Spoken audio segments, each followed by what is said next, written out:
അസ്സലാമു അലൈക്കും വറഹ്മത്തുള്ളാഹി വബറകാതുഹു. ബിസ്മില്ലാഹി വൽഹംദുലില്ലാഹി വസ്സലാത്തു വസ്സലാമു അലാ അഷ്റഫി റസൂലില്ലാഹി വഅലാ ആലിഹിൽ ഫായിസീന ബിറിദല്ലാഹി അമ്മാ ബഅദ്. ഏറ്റവും ബഹുമാനം നിറഞ്ഞ മുഅ്മിനീങ്ങളെ, അല്ലാഹു സുബ്ഹാനഹു വ തആല നമ്മുടെ സുകൃതങ്ങൾ അഖിലവും നമ്മിൽ നിന്നും ഖബൂൽ ചെയ്യട്ടെ. ആമീൻ യാ റബ്ബൽ ആലമീൻ. ഒരു മുഅ്മിനായ മനുഷ്യൻ്റെ ജീവിതത്തിൻ്റെ വിജയത്തിന് ഏറ്റവും അടിസ്ഥാനപരമായിട്ട് വേണ്ടത് ഇഹ്സാനാണ് എന്നാണ് നമ്മൾ അവസാനമായി പറഞ്ഞത്. പരിശുദ്ധമായ നിസ്കാരം അതിൻ്റേതായ മുറ പോലെ യഥാർത്ഥത്തിൽ അതിൻ്റെ അവ്വൽ വക്കത്തിൽ തന്നെ നിർവഹിക്കാൻ സാധിക്കണമെങ്കിൽ ഇഹ്സാൻ അത്യാവശ്യമാണ്. അങ്ങനെ പറയാൻ കാരണം, സദാസമയവും അല്ലാഹു സുബ്ഹാനഹു വ തആല തന്നെ നിരീക്ഷിക്കുന്നുണ്ട്, തന്നെ വീക്ഷിക്കുന്നുണ്ട് എന്ന ഒരു ചിന്ത മനസ്സിൻ്റെ ഉള്ളിലുള്ള ഒരു വ്യക്തിക്ക്, ഒരു അടിമയ്ക്ക് പള്ളിമിനാരങ്ങളിൽ നിന്നും ഹയ്യ അലസ്വലാഹ്, നിസ്കാരത്തിലേക്ക് നിങ്ങൾ കടന്നു വരൂ, ഹയ്യ അലൽ ഫലാഹ്, വിജയത്തിലേക്ക് നിങ്ങൾ കടന്നു വരൂ എന്ന് വിളിച്ചു പറയുമ്പോൾ അത് കേൾക്കാത്ത ഭാവം നടിക്കാതെ പൂർണ്ണമായും നിസ്കാരത്തിലേക്ക് വരാൻ ഇഹ്സാനുള്ളൊരു വ്യക്തിക്ക് സാധിക്കുകയുള്ളൂ. കാരണം അള്ളാഹു കണ്ടുകൊണ്ടിരിക്കുന്നുണ്ട്, എന്നെ അള്ളാഹു വീക്ഷിച്ചു കൊണ്ടിരിക്കുന്നുണ്ട് എന്ന ബോധം മനസ്സിലുള്ള ഒരു വ്യക്തിക്ക് ആ ബാങ്ക് കേട്ടില്ലെന്ന് നടിക്കാൻ സാധ്യമല്ല. അതുകൊണ്ട് ഇഹ്സാനാണ് നമ്മുടെ ജീവിതത്തിൻ്റെ ഏറ്റവും നാം കൊണ്ടു നടക്കേണ്ട ആയുധം എന്ന് പറയുന്നത്. മാത്രവുമല്ല, നമ്മുടെ നിസ്കാരം അല്ലാഹു സുബ്ഹാനഹു വ തആല പ്രവാചകർ സല്ലല്ലാഹു അലൈഹി വസല്ലം തങ്ങൾക്ക് സമ്മാനമായി നൽകിയതാണ്. നമുക്കറിയാം, മിഅ്റാജിൻ്റെ രാവിൽ നബി സല്ലല്ലാഹു അലൈഹി വസല്ലം തങ്ങൾ രാപ്രയാണം നടത്തിയപ്പോൾ അള്ളാഹുവിനെ കാണാൻ വേണ്ടി ബുറാഖ് എന്ന വാഹനത്തിലൂടെ 7-ാം ആകാശം താണ്ടിയിട്ട് നടത്തിയ യാത്രയെക്കുറിച്ച് നമുക്കറിയാം. അവിടെ എത്തിയിട്ട് നബി സല്ലല്ലാഹു അലൈഹി വസല്ലം തങ്ങൾ പറയുന്നത്, അത്തഹിയ്യാത്തുൽ മുബാറകാത്തുസ് സ്വലവാത്തു ലില്ലാഹ്, അള്ളാഹുവിന് അഭിവാദനം അർപ്പിച്ചപ്പോൾ തിരിച്ച് നബി സല്ലല്ലാഹു അലൈഹി വസല്ലം തങ്ങൾക്ക് രക്ഷയുടെ വചനങ്ങൾ അള്ളാഹു പറയുകയാണ്. അസ്സലാമു അലൈക അയ്യുഹൻ നബിയ്യു വറഹ്മത്തുള്ളാഹി വബറകാത്തു. നമ്മൾ തഹിയ്യാത്തിൽ ഓതുന്നതാണ്. ഇത് മിഅ്റാജിൻ്റെ ദിവസത്തിൽ നടന്നതാണ്. ആ സംഭാഷണത്തിൽ നബി സല്ലല്ലാഹു അലൈഹി വസല്ലം തങ്ങൾക്ക് അള്ളാഹു നൽകിയ 50 വഖത്ത് നിസ്കാരമാണ്. പിന്നീട് അത് ഘട്ടം ഘട്ടമായി 5 വഖത്തായി ചുരുങ്ങുകയായിരുന്നു. ആ ചരിത്രമൊക്കെ നമുക്കറിയാം.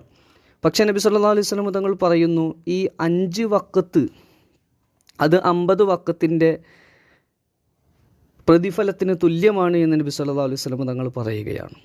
50 വഖത്ത് 5 ആക്കിയിട്ട് ചുരുക്കിയിട്ടുണ്ട് എങ്കിലും നമ്മളിപ്പോൾ നിർവഹിച്ചു കൊണ്ടിരിക്കുന്ന 5 വഖത്ത് കൊണ്ട് തന്നെ 50 വഖത്തിൻ്റെ പ്രതിഫലം നമുക്ക് കരസ്ഥമാക്കാൻ സാധിക്കുമെന്ന് നബി സല്ലല്ലാഹു അലൈഹി വസല്ലം തങ്ങൾ പറയുന്നു.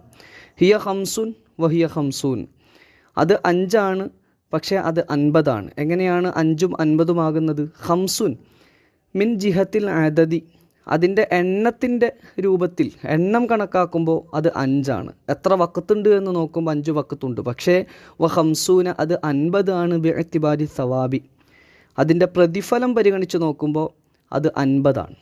5 വഖത്ത് നിർവഹിക്കുന്നതിലൂടെ 50 വഖത്ത് നിർവഹിച്ച പ്രതിഫലമാണ് അതിലൂടെ അല്ലാഹു സുബ്ഹാനഹു വ തആല നൽകുന്നത്. മാത്രവുമല്ല, നമ്മൾ നിർവഹിക്കുന്ന ഈ 5 വഖത്ത് നിസ്കാരം മുൻകഴിഞ്ഞ ചില നബിമാർക്ക് അല്ലാഹു സുബ്ഹാനഹു വ തആല നിർബന്ധമാക്കിയ നിസ്കാരങ്ങളായിരുന്നു.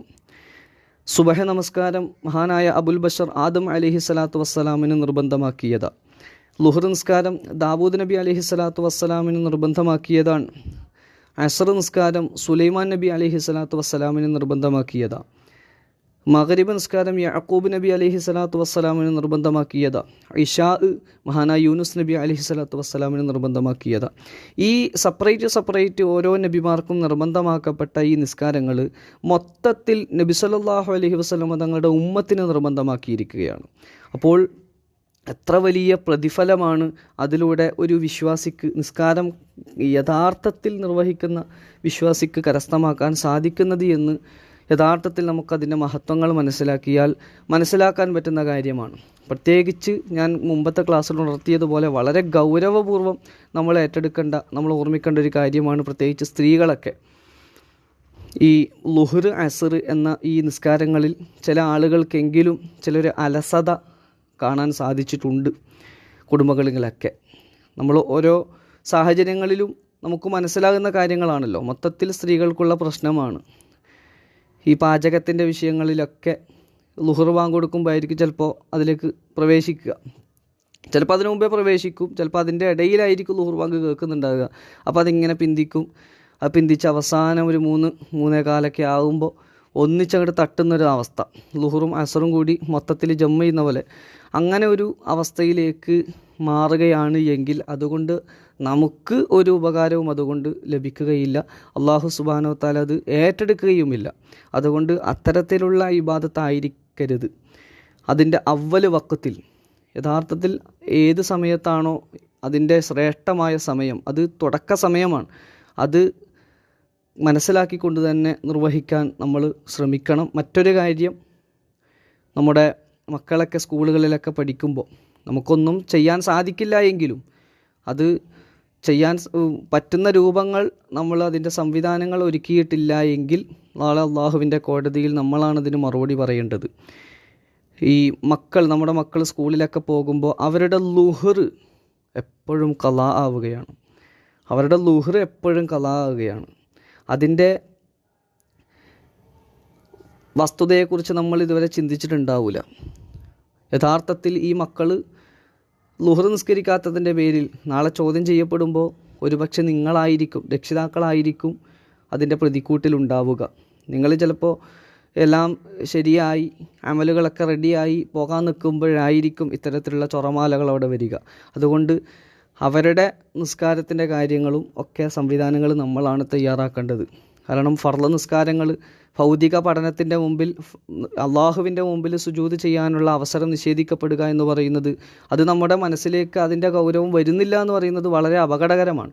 അതുകൊണ്ട് അതിന് നിലവിലൊന്നും ചെയ്യാൻ പറ്റില്ല എങ്കിലും അതിൻ്റെ സംവിധാനങ്ങൾ നമ്മൾ ഉണ്ടാക്കാൻ ബാധ്യസ്ഥനാണ് എന്നുകൂടി ഓർമ്മപ്പെടുത്തുകയാണ്.